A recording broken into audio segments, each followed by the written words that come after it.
ilaha illallah, Allahu akbar, wala haula wala quwwata illa billahil aliyil azim. Ni kalau aku jalan kat Kelantan ni memang hilang tak lepas ni. Jauh sangat ni. Tinggal belakang tu. Tinggal sebelah tu memang hilang Okey? Sampai kat sini bismillahirrahmanirrahim. Allahu akbar. Rabbana atina fid dunya hasanah wa fil akhirati hasanah wa qina adzabannar. Bismillahirrahmanirrahim. Allahu akbar. Walillahil hamd. Pusing yang kedua. Jalan balik, doa balik. Astaghfirullahalazim. Astaghfirullahalazim sampailah habis. Confirm hilang. Pusing-pusing belakang hilang. Ingat tuan-tuan, mutawif kalau jalan, dia tak boleh tengok belakang lah. Pasal apa mutawif tak boleh tengok belakang? Sebab bau tak boleh lari, betul?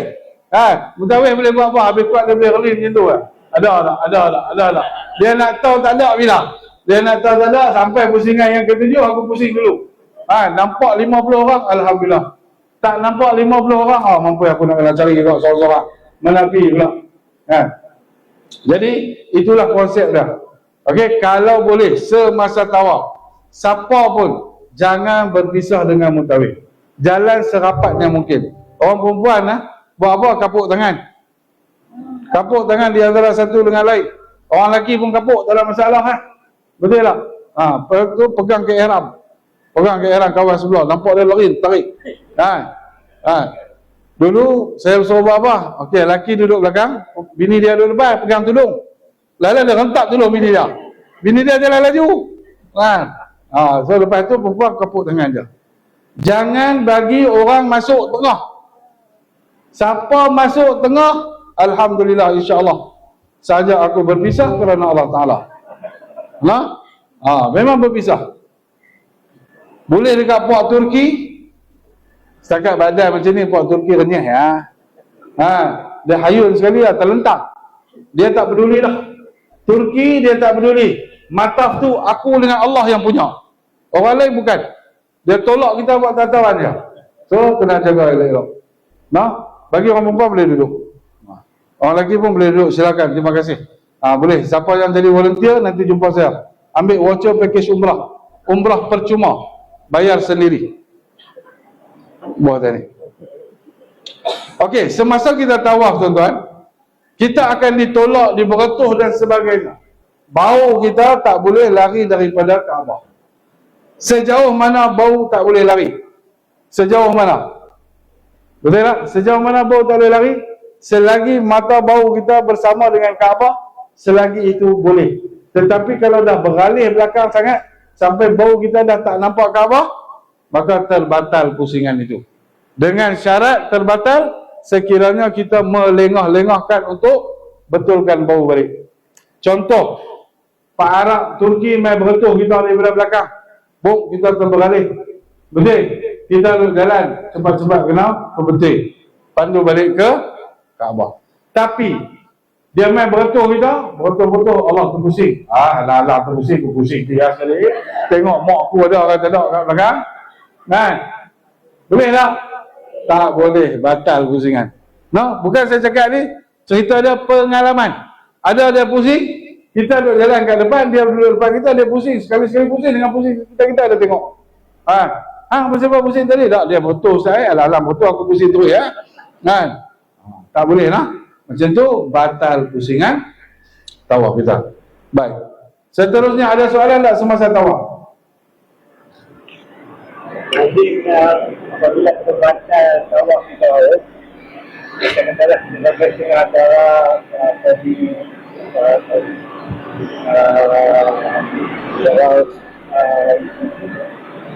dengan apa ni? Antara dua rukun ni lah. Okey. Kita tak boleh patah balik ke belah kanan. Lalu lalu yang pokok ayat kata kita ada pun tahu ada kita yang tu lah. Kita kena ikut pertimbangan tu baru kita keluar dulu. Ya, betul. Kalau sebenarnya boleh je kita nak keluar. Minta laluan dekat dia buat macam ni. Dia tak bagi pang habis sekali. Tak jalan sikit. Tetapi ia akan merosakkan laluan orang belakang. Yang sesaknya mataf ini bukan pasal apa. Yang sesak mataf ini bila sampai dekat Hajarul Aswad, semua pakai nak berhenti. Nak berhenti, ada nak pusing, ada nak buat sujud macam tu, macam-macam. Pasal tu Yang sesak dia dekat sini je. Habis tu habis. Kosong lah. Sampai sini sesak balik. Sebab nak berhenti. Jadi kalau kita nak keluar, kalau boleh jangan lawan arus. Okey? Keluarlah tepi tu, selagi pergi masuk dari belakang. Nah? Okey. Saya cerita tadi pasal sekiranya kita terbatal tawaf. Betul? Kita jalan sana, sampai dekat sini kita batal. Betul? Sampai kat sini kita batal. Apa kita kena buat? Keluar ambil wuduk.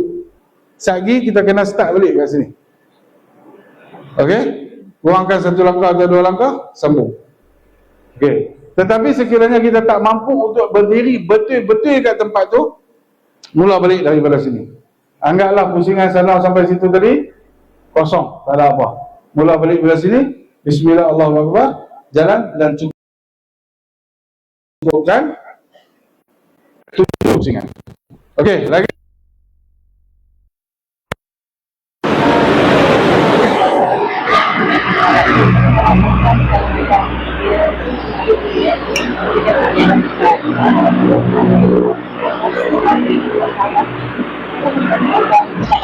Macam mana?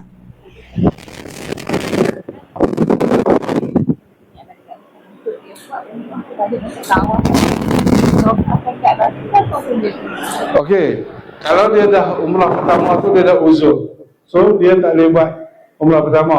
So umrah kedua dia nak buat umrah tu, apabila esoknya tu dia dah bersih. Dia bersih, mutawif tak buat umrah sebab mutawif akan rehat satu hari. So dia kena buat apa? Hari ketiga dia keluar. Sebab kita ada ziarah Hudaybiyah dan ziarah Jiranah. Dua-dua ziarah ini adalah ziarah bermikat. Ziarah ni ziarah bermikat. So dia boleh niat kat mikat dekat mana kita pergi tadi. So dia ikut pergi ziarah, selagi kita pergi mikat, masuk balik dengan mutawif sekali kita buat umrah yang kedua. Bagi mutawif umrah kedua, bagi akak mungkin umrah pertama.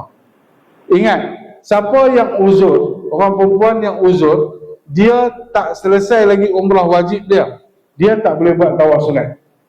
Okey? Dia tak boleh buat tawaf sunat. Kalau dia sampai, hari yang pertama dia sampai, orang lain pergi buat umrah, dia tak boleh buat sebab dia uzur. Maka dia buat apa? Dia pergilah shopping. Minta duit kat suami, abang, main duit sikit. Abang nak pergi buat umrah, abang pergi buat, abang punya pasal. Saya nak pergi syurga saya asal. Syurga saya di kedai-kedai. Okey? Ambil kredit kad dia, pergi shopping. So, lepas tu, besoknya tu, dia dah bersih. Dia bersih, dia dah mandi, suci, semua siap. Saya dengan jemaah-jemaah yang lain akan rehat satu hari. Kita punya itinerary kita, hari kedua rehat. Betul? So, walaupun dia dah bersih, dia tak boleh buat umrah sunat. Dia tak boleh tawaf sunat. Sebab dia tak buat umrah lagi. Tawaf sunat hanya boleh dibuat orang yang telah dibuat umrah. Okey. Boleh tak soalan? Lagi? Ada soalan? Ada lagi? Oh, panas semua, berpeluh weh. Baik, ada soalan lagi? Sana ada? Sini ada soalan? Tak ada soalan? Boleh faham tawaf semua? Tak ada soalan? Okey? Boleh? Okey, setelah soalan tawaf selesai, kita bina Bukit Safa dan Bukit Marwah pula. Cepat.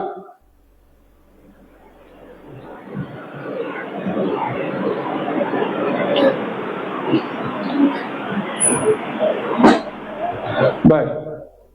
Macam saya kata tadi, tuan-tuan muslimin dan muslimah, tempat mustajab doa. Kita tak gunakan masa kita sebaik mungkin, kita rugi. No? Kita bukan boleh main selalu. Kalau boleh main tiap bulan, alhamdulillah. Kan? Ni setahun sekali, ada yang seumur hidup baru nak main sekali, kumpul duit bertahun-tahun, sampai sana kita sibuk diri kita untuk benda lain. Maka kita rugi. Sangat-sangat rugi. Saya dah tengok macam-macam jemaah. Kan? Sampai semayang kat bilik pun ada. Kan? Habis 7,000, habis 8,000, semayang kat bilik. Habis semayang kat rumah. Tak payah main umrah. Betul tak? So jangan. Kan? 9 hari tu tuan-tuan, wakafkan diri kita untuk ibadat. Kurangkan masa rehat. Jumpa, bagus package dia terima, tak nak makan. Siapa tak ambil makanan, sangat bagus. Saya sangat suka jemaah yang tak ambil makan. Sebab apa? Bila kita ambil makan, kita akan terikat dengan masa makan di hotel. Masa makan hotel, hampir lambat, makan habis. Contoh saya bagi, lepas subuh, kita nak duduk, nak zikir, nak baca Quran, nak tawaf sunat, tapi tak boleh buat benda tu semua. Sebab masa makan. Kena kelang kabut keluar. Pi makan dia tak turun dah. Pi makan dia tak turun dah. Dia akan duduk kat bilik, rehat terlelap lenok sudah sedap pukul 11. Pukul 11 siap turun sembahyang Zuhur. Sembahyang Zuhur pun dia tak boleh buat, tawaf sunat apa semua tak boleh buat. Sebab apa? Nak liga makan tengah hari. Jadi masa akan sangat-sangat pendek. Tambah pula sekarang ni musim panas. Musim panas, siang panjang, malam pendek. Isyak pukul 9, subuh pukul 4. Isyak pukul 8.40, tara nak qamat 10 minit, tara nak semayang 10 minit, pukul 9 habis. Mana boleh pukul 9? Betul bang? Pukul 9, isteri hantar mesej, bang, tak shopping lagi ni? Turun shopping. Sampai pukul 12. Pukul 12 nak naik, nak tidur, pukul 4 nak bangun, sembahyang subuh, pukul 4 azan. Takkan nak turun pukul 4? Turun pukul 3, tidur 2 jam. Esok ziarah dah lambat, ustaz dah boleh tiap depan, dia duduk lena belakang. Kan? So, masa tolong bahagi betul-betul.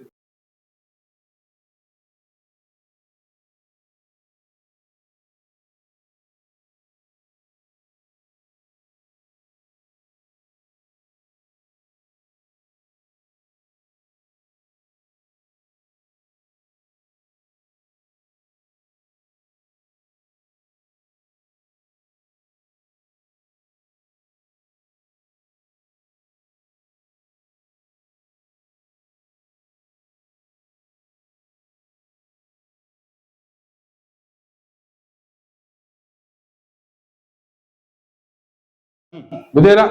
So dekat sini Kaabah berada di sebelah kanan kita. Okey?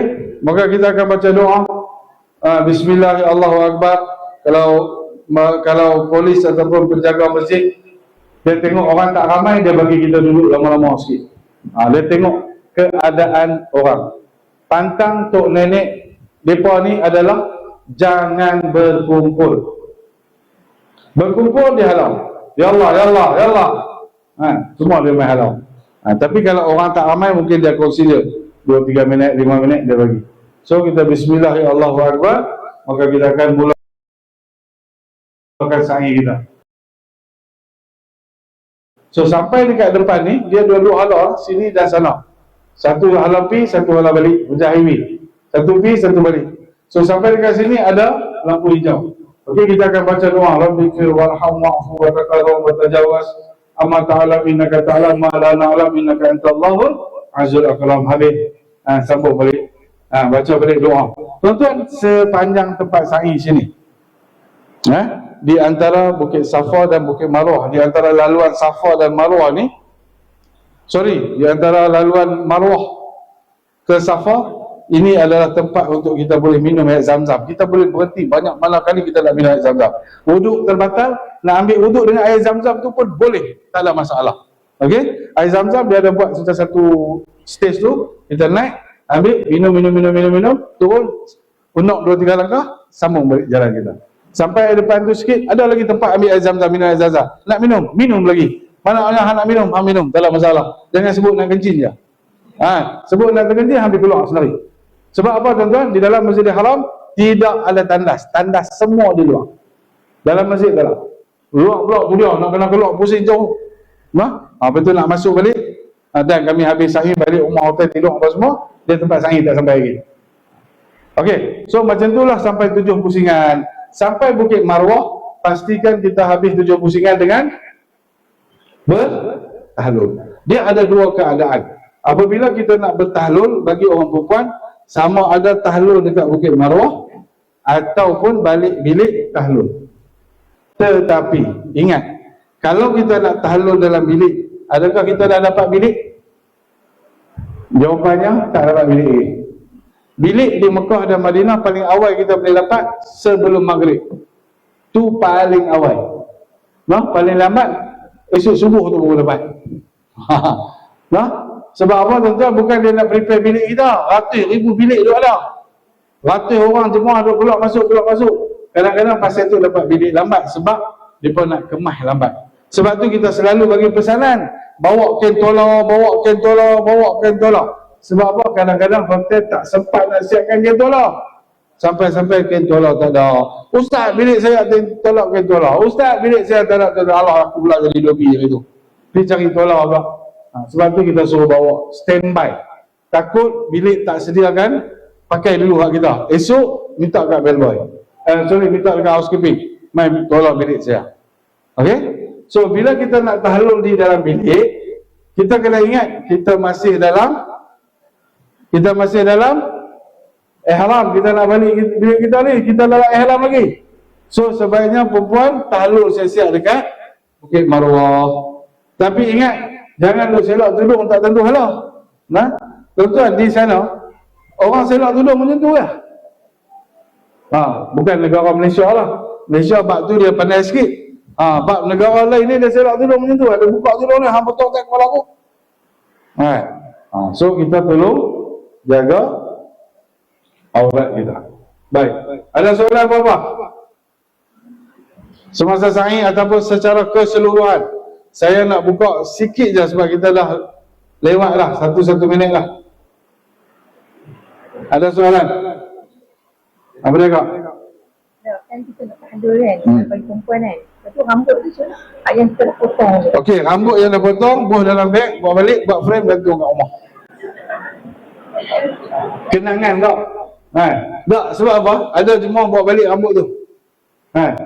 Ada jemaah bawa balik, tapi sepatutnya tak payah bawa balik lah.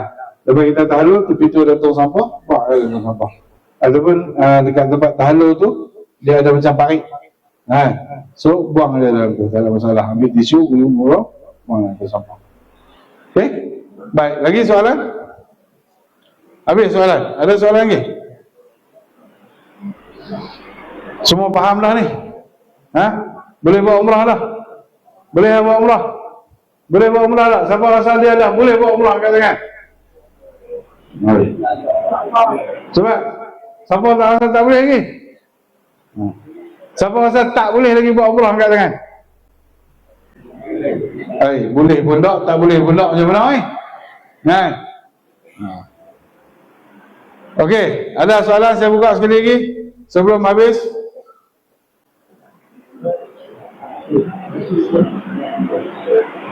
Ya kak, ada soalan apa? Tak ada apa? Kedai shopping. Saya pernah bawa jemaah sekali, dia senaraikan dekat saya. Dia bubuh atas-atas, Ustaz, kedai-kedai ni dekat mana? Ini kedai jubah, ini kedai coklat, ini kedai kitchen, ini kedai no. Ya saya.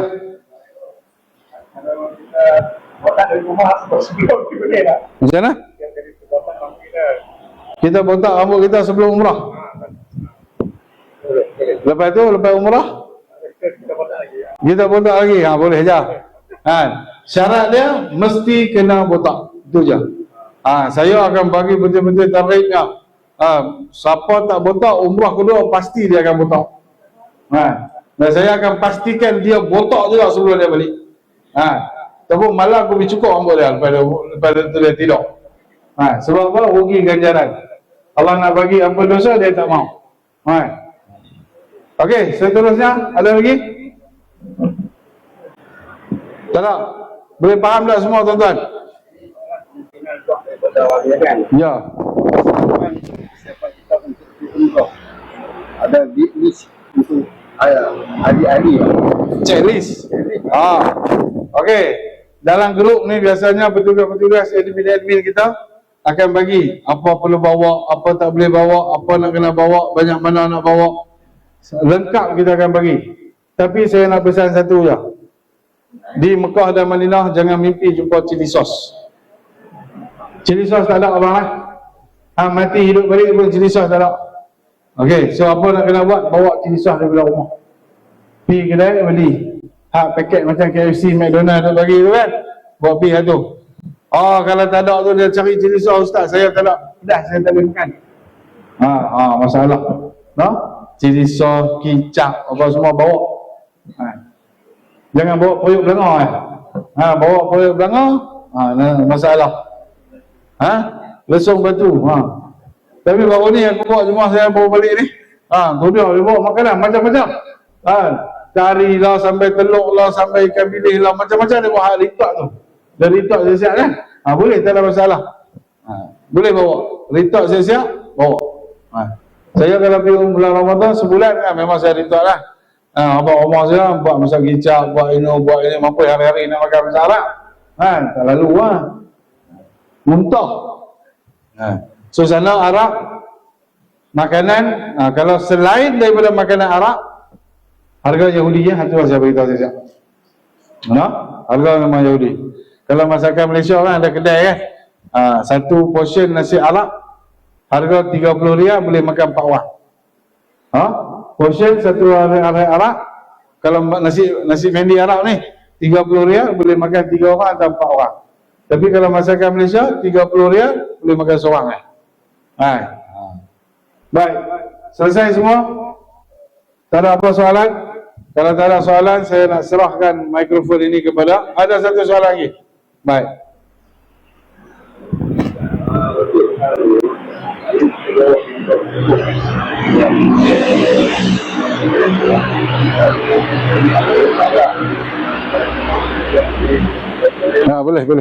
Boleh.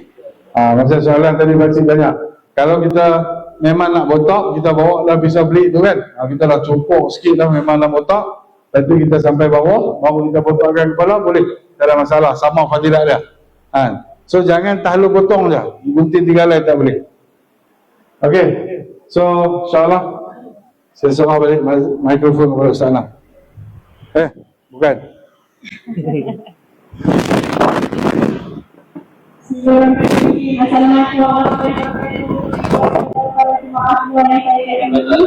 Apa dia soalan abang, aku tak ada soalan lagi. Nama online bagi rekod live ada.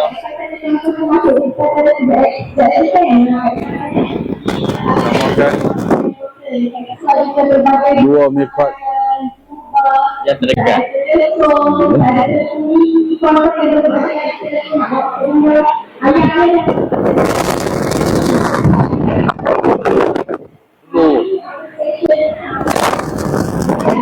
boleh.